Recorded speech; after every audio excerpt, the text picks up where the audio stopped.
नमस्कार दोस्तों, मैं महेंद्र माने क्रांति की दस्तक से आप सभी प्रेक्षकों का स्वागत करता हूँ। जिस प्रकार से हम हर आपको एक इंटरव्यू दिखाते हैं, ये इंटरव्यू आपको कुछ हट के दिखा रहे हैं हम। हमारे गोंदिया नगर परिषद के जो भूतपूर्व सभापति थे और हाल ही में कांग्रेस के टिकट से इन्हें उम्मीदवारी दी गई है नगर अध्यक्ष पद की। और नगर पालिका का हर कर्मचारी से अधिकारी से लेके तो गोंदिया नगर परिषद के हद तक हर लोग उनसे परिचित है और बहुत ही अच्छा उनने नगर परिषद में अपना कारोबार शुरू किया था। उसी के कार्यों को देखते हुए कांग्रेस ने उन्हें टिकट दिया है। हम उन्हीं से जानने की कोशिश करेंगे कि उनकी क्या आगे का नियोजन है, क्या उनकी थीम है। सर, क्रांति की दस्तक में आपका स्वागत है।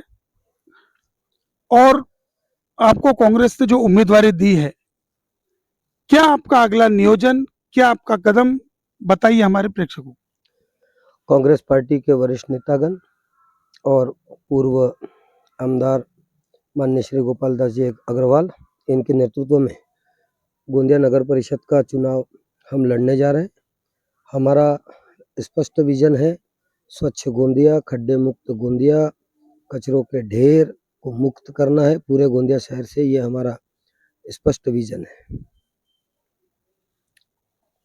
आप एक तर्कदार युवा नेतृत्व है और सारी गोंदिया नगर परिषद की जनता के ऊपर आपकी नजरें है। आपने जिस प्रकार से बोला है कि स्वच्छता, अभी तक के अपने यहाँ डंपिंग यार्ड नहीं बना है 40 सालों से, इसके ऊपर आपकी क्या थीम रहेंगी? 2017 से 2022 तक मैं गोंदिया नगर परिषद में नगर सेवक और नियोजन विभाग में सभापति रहा। उन 5 वर्षों में हमारी मांगनी सतत रही कि गोंदिया में एक डंपिंग यार्ड होना चाहिए, जिसके लिए सत्ता पक्ष ने पिछले 10 वर्षों में गोंदिया के ग्रामीण भाग में, गोंदिया के आउटर में आने वाले जो प्रभाग है, वहाँ डंपिंग यार्ड की जगह देखने के लिए काफ़ी कोशिश की, मगर वो कोशिश उनकी सिर्फ कागजों में रही है। कभी डंपिंग यार्ड प्रभाग 1 में ले जाने की कोशिश की, कभी डंपिंग यार्ड सोनपुरी में ले जाने की कोशिश की, कभी डंपिंग यार्ड गोरेगांव हेडामाली में ले जाने की कोशिश की, और अब डंपिंग यार्ड प्रभाग 16 जहाँ हमारे कांग्रेस के प्रत्याशी विष्णु नागरिकर और दगड़े भाई यह चुनाव लड़ रहे हैं, वहाँ भी इस चीज़ का तीव्र विरोध हो रहा है। तो ये जो डंपिंग यार्ड का विषय है, वो इनसे होने वाला नहीं है। हम गोंदिया नगर परिषद में आने के बाद डंपिंग यार्ड का प्रश्न छुड़ाएंगे और गोंदिया शहर का जो जितना भी कचरा जमा होता है, वो हम डंपिंग यार्ड जहाँ भी हम बनाएंगे उसके माध्यम से इसका हम नियोजन करेंगे।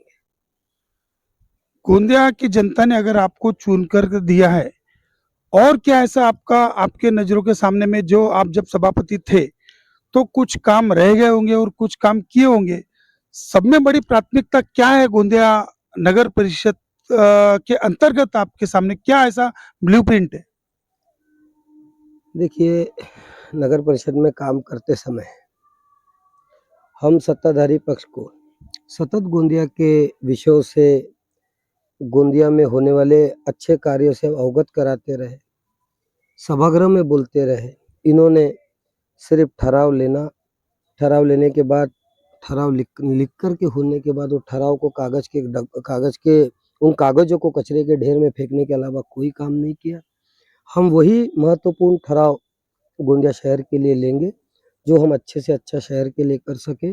और स्वच्छता, ये हमारा सबसे बड़ा, सबसे ज़्यादा परेशानी गोंदिया शहर में धूल मट्टी कचरों के ढेर से है, तो इसको हम सबसे पहले गोंदिया शहर से दूर करेंगे।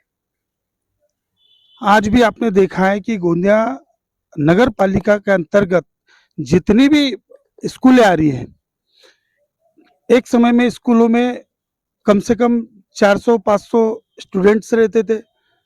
अभी कोई भी स्कूलों की स्थिति बरोबर नहीं है, ये आपको बहुत अच्छी तरह मालूम है। आप आने के बाद में ऐसा क्या बदलाव करोगे इसमें?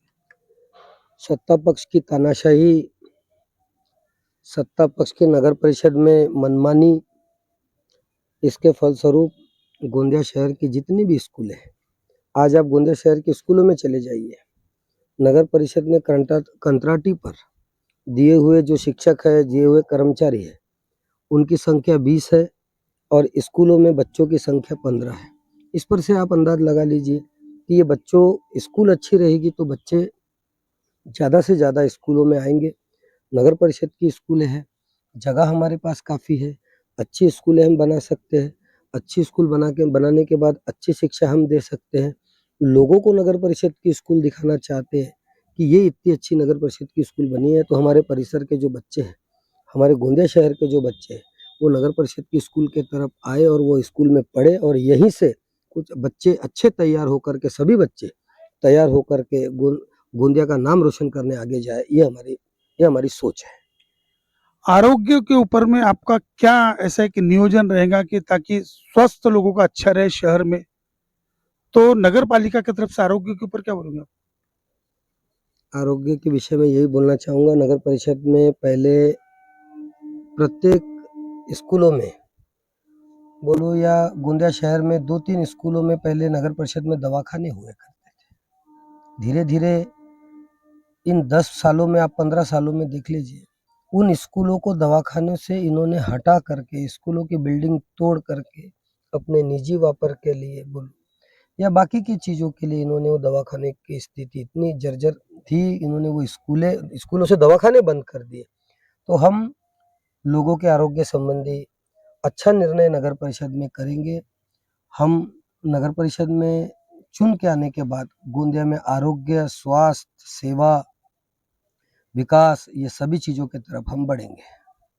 नगर पालिका में बोलना तो नहीं चाहिए क्योंकि आपको भी बहुत अच्छी तरह मालूम है इसे और हमें भी बहुत अच्छी तरह मालूम है, नगर परिषद जैसी चलना चाहिए उस टाइप नगर परिषद नहीं चल रही, क्योंकि ए ग्रेड की नगर परिषद है अपनी और यहाँ इतना भरपूर टैक्स मिल सकता है, तो वो टैक्स वसूली के बारे में आपकी क्या ऐसा नियोजन रहेगा कि ताकि छोटे छोटे व्यापारी जो रहे या लोगों के मकान से रहे, टैक्स हर प्रकार का लोग टैक्स देने को तैयार है, लेकिन नगर परिषद को अगर चलाना है तो अपने को टैक्स वसूल करना ही पड़ेगा, तो टैक्स के ऊपर क्या भूमिका है?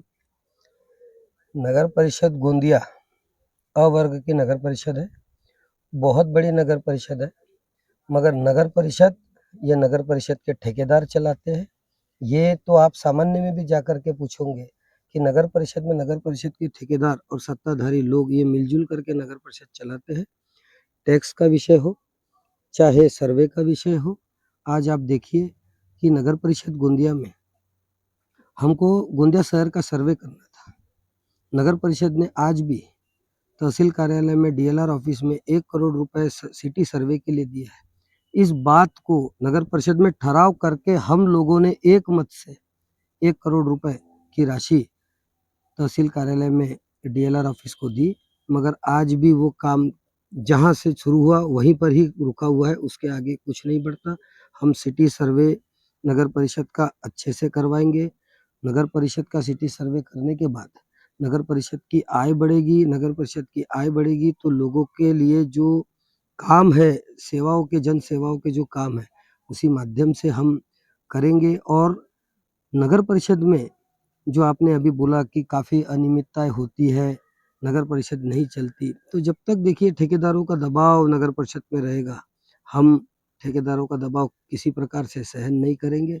हम लोगों के विकास, लोगों के प्रश्न छुड़ाने के लिए नगर परिषद जा रहे हैं, क्योंकि मैं एक युवा होने के नाते नगर परिषद गोंदिया को इन ठेकेदारों के हाथ में बिल्कुल नहीं जाने देना चाहता। मैं नगर परिषद से बाकी चीज़ों से तो मुक्त कराऊँगा, सबसे पहले ठेकेदारों से नगर परिषद को मुक्त कराऊँगा। गोंदिया शहर में अतिक्रमण का बहुत ज्यादा जाल बिछा हुआ है और जो भी कोई अतिक्रमण अगर तोड़ने आता है तो कई खासदार, कोई आमदार, कोई मिनिस्टर कहीं ना कहीं से दबाव आता है बोलते उस कर्मचारी को, तो अतिक्रमण के ऊपर आपकी क्या भूमिका रहेंगी? आप ऐसा प्रश्न हमारे नगर अध्यक्ष मेरे नगर अध्यक्ष बनने के बाद आप ये प्रश्न पूछेंगे तो आपको ये प्रश्न ही नहीं पूछना पड़ेगा, क्योंकि हम समस्याओं का निवारण करने और समस्याओं पर जल्द से जल्द फैसला हो। अतिक्रमण के मामले में आपको स्पष्ट बताता हूँ, बहुत से ऐसे अतिक्रमण हैं जो लोगों की मालकियत भी है, अतिक्रमण भी है, कुछ जगह पर मालकियत है और कुछ जगह पे अतिक्रमण है। दोनों एक ही बिल्डिंग से अटैच है। ये सारी चीज़ें समझ के लेने की ज़रूरत है। लेकिन जो खुला अतिक्रमण है, लोगों ने रस्तों पर, नालियों पर जो बांधकाम करके रखा है, हम आज नगर परिषद के कर्मचारी, आप चले जाइए, 5-5 फीट की नालियाँ, उसको लोगों ने नालियाँ ही नहीं रखे, उसके ऊपर लोगों ने अतिक्रमण करके रखा है। तो पूरे अतिक्रमण को गोंदिया से मुक्त कराने का काम मैं करूँगा। बगैर टाउन प्लान के, बगैर नक्शे के यहाँ ऐसी 5-5 मंजिली लोगों की बिल्डिंगें बनी है। आप आने के बाद में इसे क्या आपकी पहली भूमिका रहेंगी? देखिए, नगर परिषद गोंदिया में अब ऑफलाइन का कार्य जो पहले चलता था, वो अब शासन ने उसे ऑनलाइन कर दिया है। लोग आज घरों का भी टैक्स नहीं, हमारे यहाँ घरों का भी टैक्स नहीं देते और 5-5 6-6 मंजिली की बिल्डिंगों में रहते हैं। वहाँ उनके कमर्शियल व्यापार के जो काम है, उनके ऑफिसेस है, बड़े-बड़े कई जगह तो आपको बताता हूँ मैन्युफैक्चरिंग के काम चलते हैं। इस तरीके के काम लोगों ने करके रखे हैं। प्रॉपर सर्वे करके, व्यवस्थित सर्वे करके, जिसका जो टैक्स है, जिसके तरफ जो टैक्स आता है, वो टैक्स हम उसको भरने लगाएँगे। रहा सवाल कि जो नगर परिषद की परवानगी लिए बगैर आज बड़ी-बड़ी बिल्डिंगें, बड़ी-बड़ी सब चीज़ें बनती हैं, जो बांधकाम होते हैं, इन सभी को हम नियमित करेंगे, ये हमारा धोरण रहेगा। ये थे हमारे साथ में तड़पदार युवा नेता जो कि नगर परिषद का नेतृत्व करेंगे। आने वाली 2 दिसंबर को जो वोटिंग होंगी और 3 तारीख को मतगणना होंगी, तो जनता किसे नगर परिषद के सिंहासन पे बैठने का मौका देती है, वह देखने की बात रहेगी। हमारे क्रांति की दस्तक को कीमती से कीमती समय निकाल करके इन्हें हमें समय दिया, उसके लिए धन्यवाद।